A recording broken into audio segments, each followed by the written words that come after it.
Hello students, हमारा हम लोग नेक्स्ट थ्योरम स्टार्ट करते हैं। Theorem number 3। इसमें हमने क्या बोला, for any two sets A and B prove that A minus B union B is equal to A union B. ठीक है, तो मेथड 1, पहले मेथड 1 से प्रूव करते हैं। Let x belongs to a minus B union B. हमने क्या किया, x कोई भी रैंडम या आर्बिटरी एलिमेंट उठा लिया, किसका, a minus B union b का।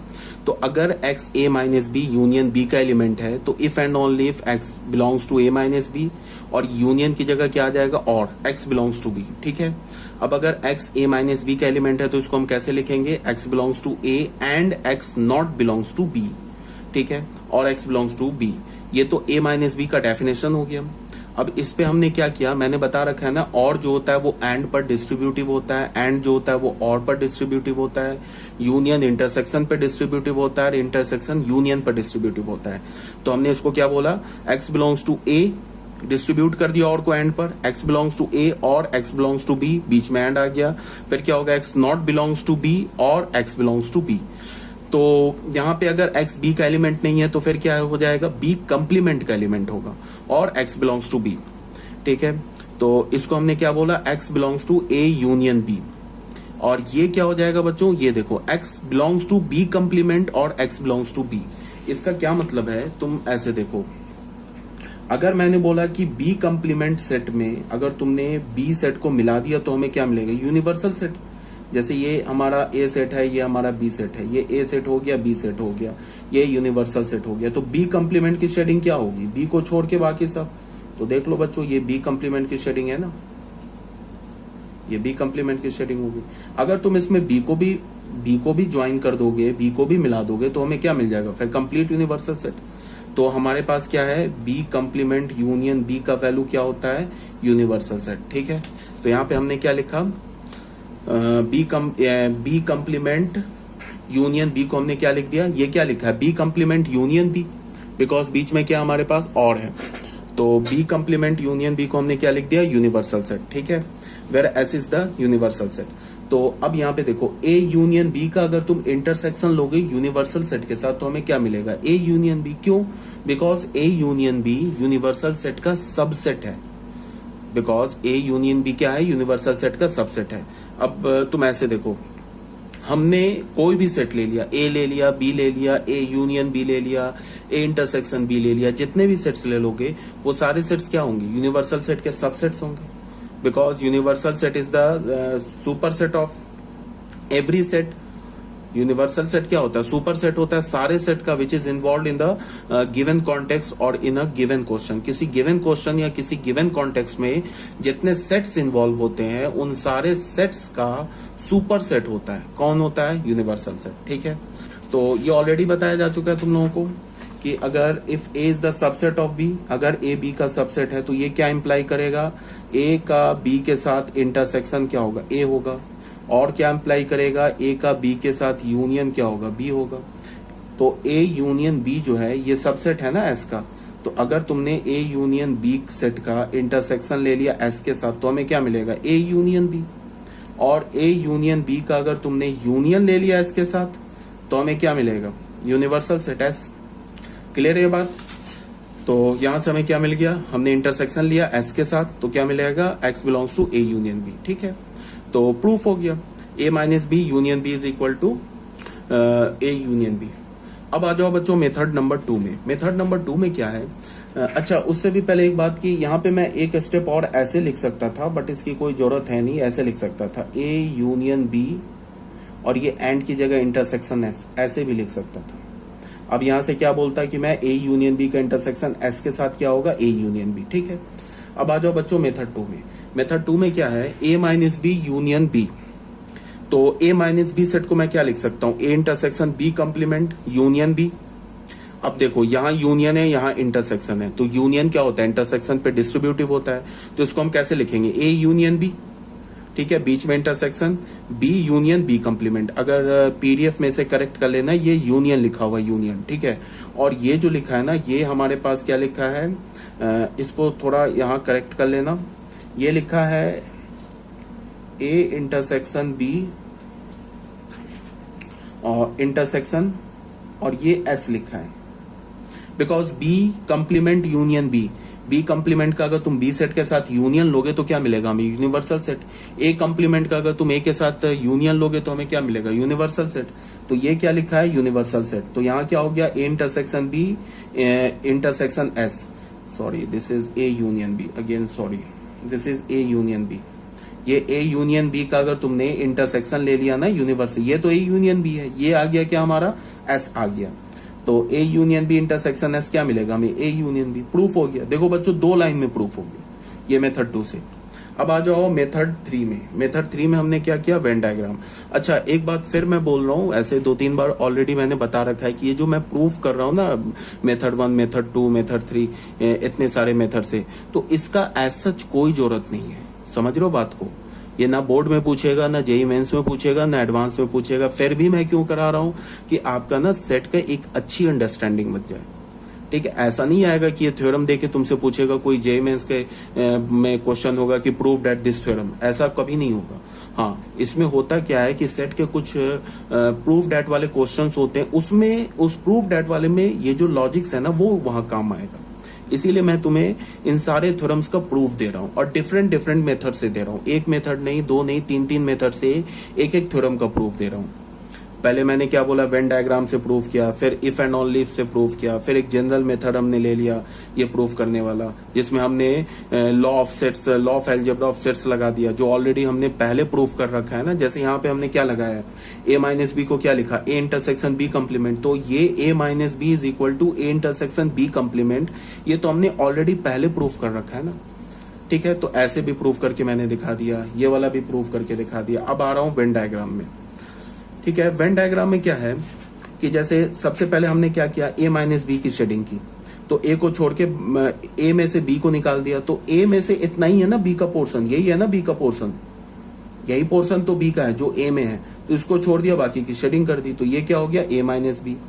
हाँ, और यहाँ पे हमने क्या किया? बी सेट का की शेडिंग की। ठीक है, तो ये बी सेट की शेडिंग है। बीच में क्या? यूनियन। तो यहाँ हम लोग क्या लिखेंगे? ए माइनस बी यूनियन बी। तो ए माइनस बी यूनियन बी, इसको और इसको मिला देंगे तो ये क्या हो जाएगा? पूरा हो जाएगा, पूरा शेडिंग हो जाएगा। ए भी पूरा कंप्लीट शेड हो जाएगा और बी की भी कंप्लीट शेडिंग हो जाएगी। तो ये क्या हो गया? A union B. तो ऐसे वेन डायग्राम से भी तुम एक लाइन में प्रूफ कर सकते हो। ये भी ऐसे सेकंड मेथड से भी तुम एक लाइन 2 लाइन में प्रूफ कर सकते हो। ये थोड़ा लेंथी मेथड है, बट ये भी चलेगा, इसका भी प्रूफ वैलिड है, मेथड 1 का भी। तुम चाहो किसी भी मेथड से प्रूफ कर सकते हो। ठीक है, अब बच्चों आ जाओ नेक्स्ट में। एक मेथड और मैंने ले लिया, दिस इज मेथड नंबर 4। कोई जरूरत नहीं है एज सच, समझ रहे हो बात को? तुम इसके प्रूफ को तुम बिल्कुल आराम से स्किप कर सकते हो, कोई प्रॉब्लम नहीं है। ठीक है, बट फिर भी एक बार देख लो। मेथड 4 में मैंने क्या बोला कि x belongs to a minus B, same logic है जो ये हमारा मेथड 1 है ना, यही सेम लॉजिक चलेगा। यहाँ पे हम लोग क्या करेंगे? a minus B union b को a यूनियन b का सबसेट प्रूफ कर देंगे। फिर a यूनियन b को a minus B union b का सबसेट प्रूफ कर देंगे। फिर क्या बोलेंगे? कि दोनों सेट्स इक्वल है। तो यहाँ पे हमने क्या किया? x ले लिया element a minus B union b का, तो क्या हो जाएगा? x element of a and x not element of b। और ये यूनियन है तो और आ गया x एलिमेंट ऑफ b। फिर और को हमने एंड पर डिस्ट्रीब्यूट कर दिया, सेम लॉजिक से जो अभी हमने कराया है। फिर यहाँ पे अगर x b का एलिमेंट नहीं है तो b कंप्लीमेंट का एलिमेंट है। तो यहाँ से ये क्या बन गया? यूनिवर्सल सेट बन गया। तो x element of a union b and x element of s, तो ये क्या हो गया? x element of a union b intersection s। तो x एलिमेंट हो गया a यूनियन b का। x हमने किसका एलिमेंट लिया था? a minus B union b का। और हमें x किसका एलिमेंट मिला? a यूनियन b का। तो यहां से हमें क्या पता चला कि a minus B union b set is the subset of a union b। ठीक है, इसको हमने फर्स्ट इक्वेशन बोल दिया। अब बच्चों देखो करना क्या है। अब हमें फिर a यूनियन b को a minus B union b का सबसेट प्रूफ करना है। तो हम क्या करेंगे? x को हमने क्या ले लिया? एलिमेंट ले लिया a यूनियन b का। अब यहां से उल्टा चलेंगे, अगर x a यूनियन b का एलिमेंट है तो x a union b intersection s का भी एलिमेंट है। क्यों? Because a union b intersection s a union b के इक्वल है। ये जो सेट है ना, ये जो सेट है ये किसके इक्वल है? a यूनियन b के इक्वल है। ठीक है, a यूनियन b का अगर तुम इंटरसेक्शन यूनिवर्सल सेट के साथ लोगे तो हमें क्या मिलेगा? a union b। ठीक है, तो अगर x एलिमेंट है a यूनियन b का, तो x जो है वो a union b intersection s का भी एलिमेंट है। फिर यहाँ पे हमने क्या बोल दिया कि x element of a union b, इस इंटरसेक्शन की जगह एंड लिख दिया, x एलिमेंट ऑफ s। फिर यहाँ पे हमने क्या किया, इस यूनियन की जगह और लिख दिया, और फिर अच्छा यूनियन की जगह और लिख दिया। अब इस s को क्या लिखा, x element of b complement और x एलिमेंट ऑफ b। देखो उल्टा चल रहे हैं, यहां से ना ऐसे चल रहे हैं, इस डायरेक्शन में चल रहे हैं। अगर हम जैसे इस स्टेप से इस स्टेप पर आ सकते हैं, तो इस स्टेप से उल्टा चल के फर्स्ट स्टेप पे भी तो आ सकते हैं, लास्ट स्टेप से उल्टा चल के फर्स्ट स्टेप पे भी आ सकते हैं। यहाँ देख लो उल्टा चल रहे हैं। एस को हमने क्या लिख दिया, यहाँ पे देखो, इसको हमने एस लिखा था, यहाँ पे एस को हमने क्या बोल दिया, x element of B complement और बी।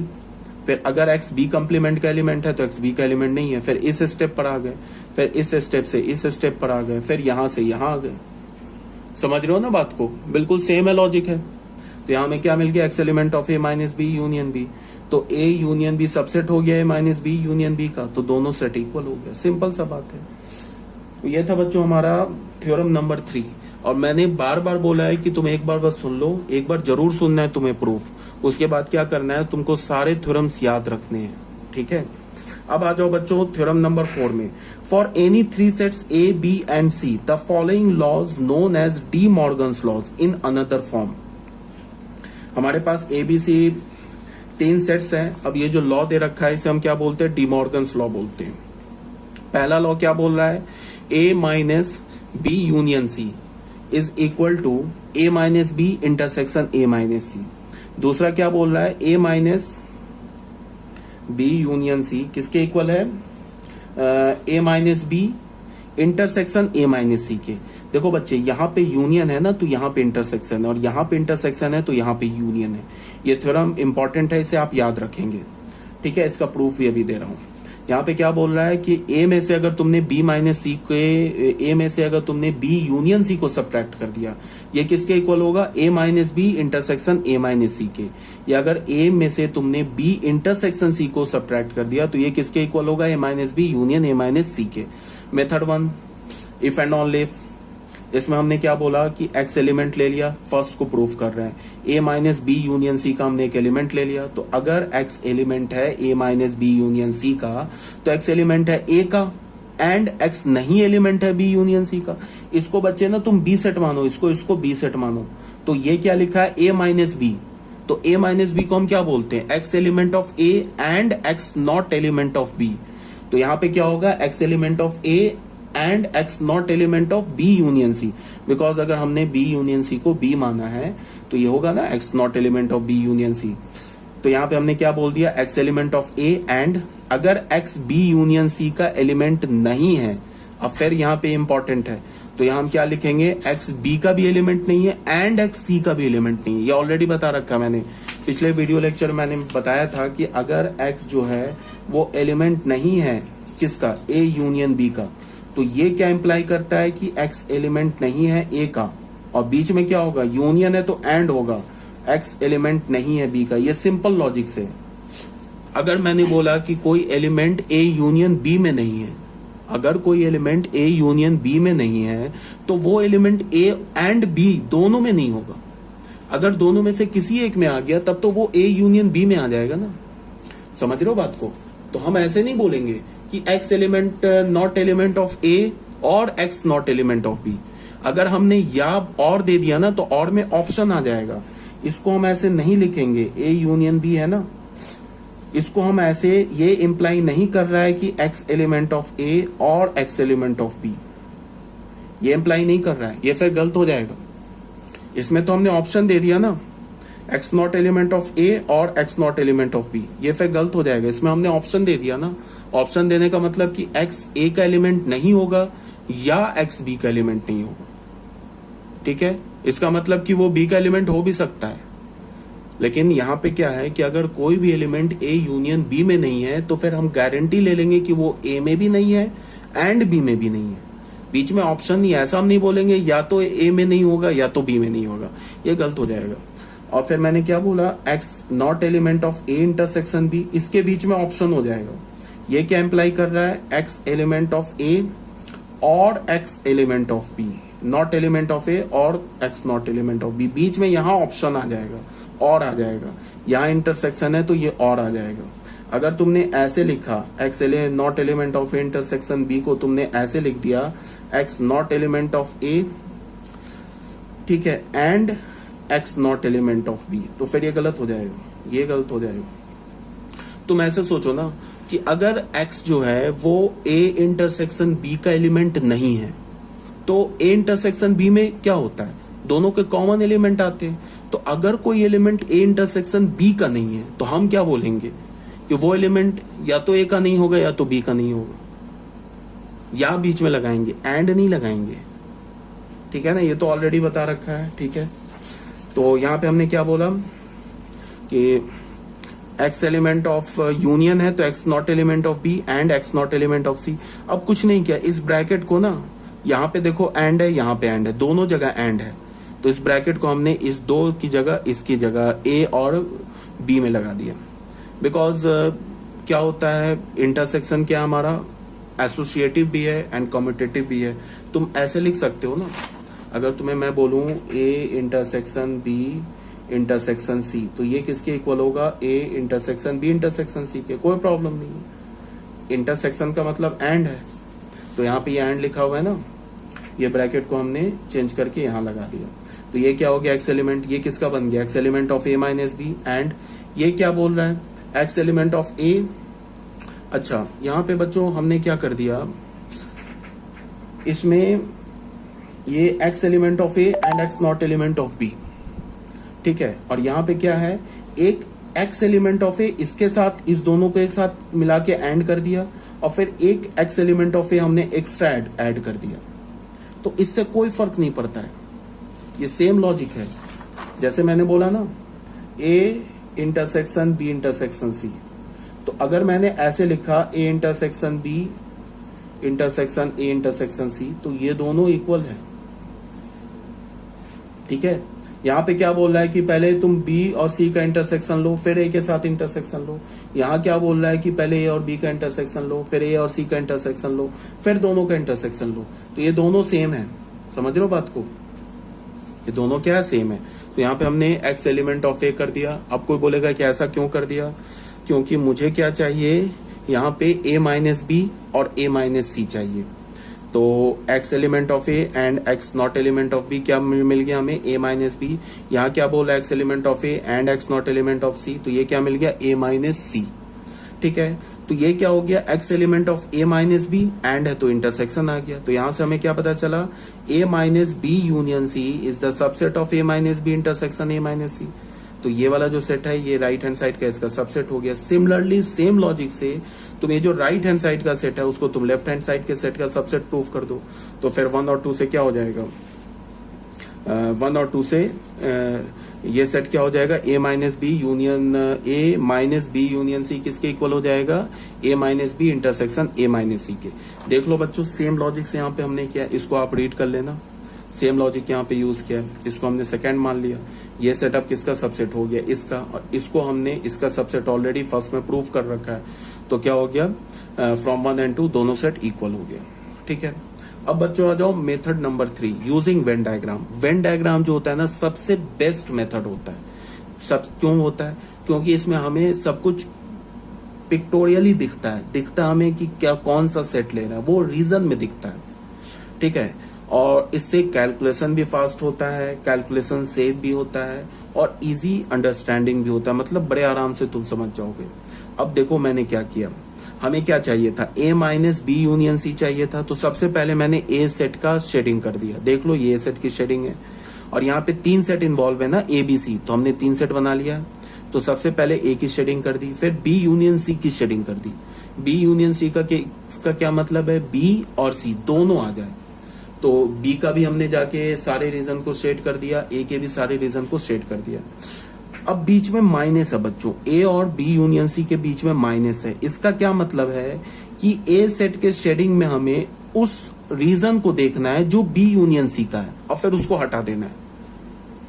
जैसे ए माइनस बी हम क्या बोलते हैं, ए में से बी को हटा दो, तो ए माइनस बी यूनियन सी क्या बोलते हैं, ए सेट में से बी यूनियन सी का जितना रीजन है उसको हटा दो, तो क्या मिल जाएगा हमें, ए माइनस बी यूनियन सी। अब तुम देखो ध्यान से, ये जो रीजन देख रहे हो ना, यहाँ देखो, ये जो मैं पेन चला रहा हूं उसको ध्यान से देखो, ये जो रीजन देख रहे हो ना, इतना ही रीजन है किसका, बी यूनियन सी का। देख लो ये रीजन आ रहा है ना, ये वाला रीजन, ये रीजन, बस ए में इतना ही रीजन है बी यूनियन सी का, तो इस रीजन को हमने हटा दिया तो ये रीजन मिल गया हमें। ये जो शेडिंग है ये अब किसकी शेडिंग हो गई, ये जो शेडिंग किया मैंने, ये ए माइनस बी यूनियन सी की शेडिंग हो गई, इसको हमने फर्स्ट बोल दिया। अब हमारे पास सेकंड में क्या किया हमने, ए माइनस बी का शेडिंग किया। तो ए माइनस बी के शेडिंग कैसे करेंगे, सिर्फ ए में से बी को हटाएंगे, सी को नहीं हटा देंगे, फिर गलत हो जाएगा। देखो ए में से बी का, देखो ये रीजन देख रहे हो ना, ये रीजन, ये बी का रीजन है, किसमें, ए में, इतने रीजन को हटा दिया। अब कोई बोलेगा कि ये भी तो रीजन है, तो ये रीजन सी का है और बी दोनों का है, तो हमें बी को देखना है। जब ए में से बी हटाएंगे ना तो सिर्फ बी के रीजन को देखना है। तो ये जो रीजन है ना, बी का रीजन है जो ए में प्रेजेंट है, तो ए माइनस बी लिखते वक्त क्या करेंगे, इस रीजन की शेडिंग नहीं करेंगे, सिर्फ उतने ही रीजन की शेडिंग करेंगे जो सिर्फ ए में प्रेजेंट है और बी में प्रेजेंट नहीं है। अब सी में भी प्रेजेंट है, उससे हमें कोई मतलब नहीं है, हमने तो ए माइनस बी की शेडिंग करनी है ना, तो सिर्फ हमें ए सेट और बी सेट देखना। सी सेट को तुम भूल ही जाओ, अभी देखो ही नहीं सी सेट को, सिर्फ ए और बी सेट देखो, और तुम देखो कि ए सेट में से बी सेट का कितना रीजन आ रहा है, उसको हटा दो, उसको छोड़ दिया हमने, तो ये हमारा क्या हो गया, ए माइनस बी। फिर आ जाओ बच्चों, ए माइनस सी की शेडिंग करेंगे। तो अब तुम ए बी को मत देखो, सिर्फ ए और सी को देखो। तुम ए में देखो कि सी का कौन सा रीजन आ रहा है, उसको हटा दो। तो देखो इतना ही रीजन तो आ रहा है सी का, इसको हमने हटा दिया। तो ये जो शेडिंग किया हुआ है ये किसका है, ए माइनस सी का। इस शेडिंग और इस शेडिंग का हमें क्या लेना है बच्चों, इंटरसेक्शन। इंटरसेक्शन लेने का क्या मतलब है, कॉमन। तो देख लो इतना ही रीजन है इस शेडिंग में, ये देखो ये रीजन और यहाँ पे ये रीजन कॉमन है, ये रीजन कॉमन है ना। ये जो रीजन है इसमें तो है बट इसमें नहीं है, देख लो, और ये रीजन इसमें है बट इसमें नहीं है, तो कॉमन रीजन आ गया। तो देखो इसकी शेडिंग और इसकी शेडिंग सेम आ गई, तो 1 और 2 से हम क्या बोल सकते हैं कि A minus B union C is equal to A minus B intersection A minus C. ठीक है।